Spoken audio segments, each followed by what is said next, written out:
there was like a whole picture of people in the Biafra flag. That I took those pictures. I posted them on Twitter. I was live on Twitter talking to him. The interview I did with him is still on People. It's one of my most watched interviews. And I sat down with him and I asked him, okay, what is Biafra? And his Biafra was not limited to the 5 eastern states. He wanted Biafra in parts of Benue. He wanted Biafra in parts of Kogi. He wanted Biafra in Port Harcourt, in River State, in parts of Delta, etc., etc. It's on the record. My conversation with him is on the record.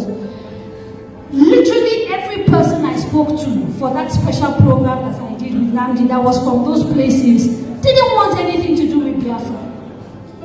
The point I'm making is that we sometimes allow the bigger groups to dominate conversations which can benefit from actually having multiplicity of voices joining them, right? That's the point I'm making. Now, I do believe, and I don't know why Dr. Baba Ahmed spent so much time trying to explain in his statements that if people want Biafra, give it to them.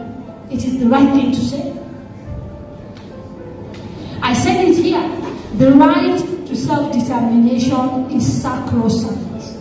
Nobody should be forced to be in a union that they don't want a part of. Our problem now should be electing people who will make the necessary changes to our constitution that will allow these things to happen in a sensible way. I don't know if you understand what I'm saying. That's the biggest issue.